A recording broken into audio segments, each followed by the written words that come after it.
ter a oportunidade também.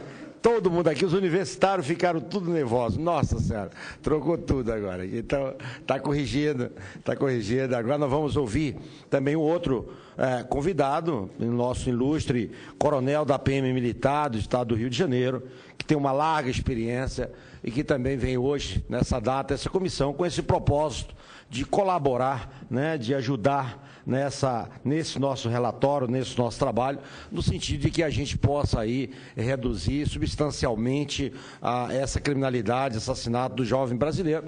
Nós ouvimos agora, inclusive, como eu falei, o promotor público e teremos aqui já inúmeras perguntas ao promotor, como com certeza também surgirão já inúmeras ao coronel Ibsen da Silva Pereira, que está com a palavra agora. Senador Telmário Mota, doutor Tiago André, meus caríssimos e minhas caríssimas, inicialmente gostaria de dizer do privilégio que é para mim poder falar nesta casa e sobre um tema tão doloroso como esse, A cada 10 minutos, um brasileiro é assassinado neste país, a cada 10 minutos. Imagine o tempo que vai decorrer até o final desta audiência, e calculem o número de brasileiros que terão morrido apenas enquanto nós estamos aqui reunidos. E eu devo me confessar um pouco triste, porque eu imaginava que esta sala estivesse lotada, com pessoas sentadas no chão, se acotovelando nos corredores, porque viver num país em que a cada 10 minutos uma pessoa é trucidada, nisto que o professor e senador que muito honrou esta casa, Darcy Ribeiro, dizia, ele criou uma expressão fantástica para traduzir o Brasil. Ele dizia que o Brasil era um espantoso e prodigioso moinho de espremer gente, de triturar pessoas. São quase 60 mil pessoas. Assassinato, homicídio doloso. Este que acontece com a intenção manifesta de matar. E eu diria, meus senhores, que pior do que viver num país que apresenta hoje esses dados é olhar para a história e talvez imaginar que esta barbárie é ancestral. É ancestral. Se nós tivermos oportunidade de ler, por exemplo, esse prodigioso relatório que meio que inaugura a história das barbáries praticadas apenas durante a República, e eu me refiro a essa grande obra da literatura brasileira que é Os Sertões, talvez a gente encontre ali uma pista para começar a pensar por que nós chegamos a esse ponto tão terrível, com indicadores tão pavorosos, e ainda assim, e apesar disso, a gente não conseguir mobilizar as pessoas. Parece que viver num país em que quase 60 mil pessoas são trucidadas anualmente não é capaz de nos indignar, de mobilizar tanto as pessoas assim para a cessação dessa tragédia. Porque o Euclides viu uma coisa no final do século XIX que eu creio que ainda está presente hoje, né? Quando ele falava na triste sina, no triste destino daqueles patrícios retardatários. Eu diria que essas pessoas que estão morrendo hoje são, da mesma maneira, patrícios retardatários. São pessoas que estão excluídas do nosso modelo de sociedade e que estão condenadas a ficarem assim, permanecerem assim. O direito de punir no Brasil, talvez, historicamente, esteja sendo usado, ou venha sendo usado como uma forma de administrar a exclusão. Me parece que isso possa explicar um pouco do que o nosso promotor público falava, deste direito penal subterrâneo que existe aqui, para utilizar uma expressão do professor Zaffaroni. Entre nós existe um direito penal subterrâneo que se aplica para uma parte da nossa população e não se aplica para a outra. A Aqui no Brasil, historicamente, a legislação tem sido aplicada assim desde que a colonização começou. Quando Martim Afonso Souza chegou aqui em 1530, vigorava entre nós o quê? As ordenações manuelinas. No entanto, ele recebe uma carta de El-Rei dizendo o seguinte: olha, o direito penal você pode aplicar e não precisa recorrer para mim, isto está escrito na carta de amplos poderes que ele recebeu, desde que o réu não seja fidalgo. Se o réu for fidalgo, aí não. Este você tem que trazer para mim. De algum modo, esta infâmia continua. Continua. Como é que a polícia no Brasil pode matar tanto? No meu estado, ela tem tantos fiscais. No meu estado, ela tem uma ouvidoria. Ela tem 2 corregedorias. Uma interna e uma externa. E tem o Ministério Público como seu grande e poderoso fiscal. Como é que, com tantos fiscais, nós podemos ter esses indicadores alarmantes de autoresistência? Talvez porque... E aí eu me socorro aqui de um pensador italiano do qual eu gosto muito, que é o Agamben, quando ele fala no homo sacer, né? Aquela pessoa que está dentro e está fora da ordem jurídica. Eu acho que o criminoso no Brasil, e muito particularmente o traficante de drogas, ou todas as pessoas que direta ou indiretamente fazem do tráfico de drogas um meio de conseguir sobreviver neste país,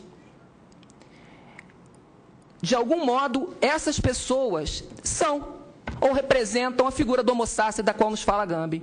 Estão dentro e estão fora da ordem jurídica. Não é para matar, porque afinal a Constituição diz que a dignidade da pessoa humana vale para todos. Mas se matar e uma emissora de televisão ou um jornal imediatamente vincular aquela vítima ao tráfico, ao crime, esta morte estará justificada. E os primeiros a justificarem isso serão os membros do Ministério Público e da nossa magistratura. Porque os autos de resistência não podem ser arquivados. E auto de resistência não é licença para matar. Não significa o fim da investigação.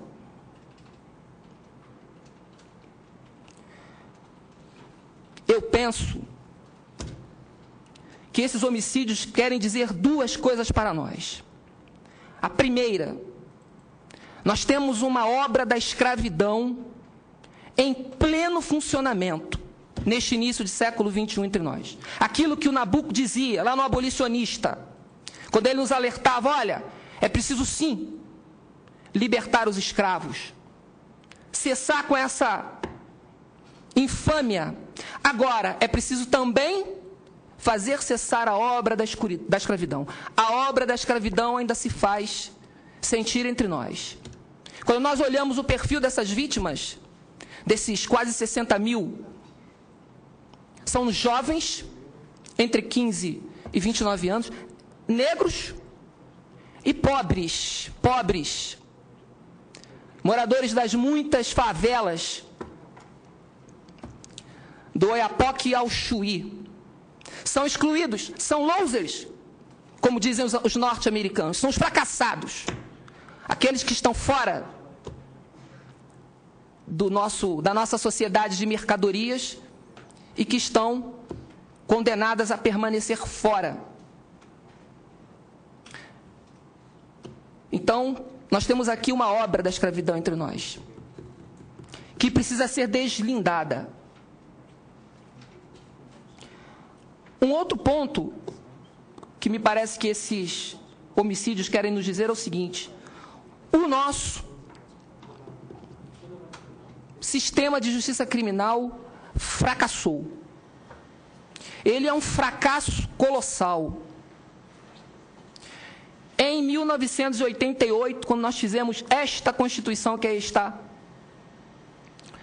e dissemos que o princípio estruturante dela, um deles, seria a dignidade da pessoa humana, a dignidade da pessoa humana, nós não conseguimos levar esta lógica estruturante para dentro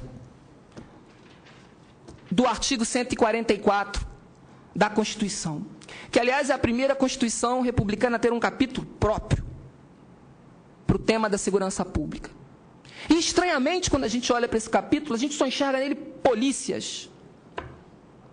Primeiro engano, primeiro equívoco terrível.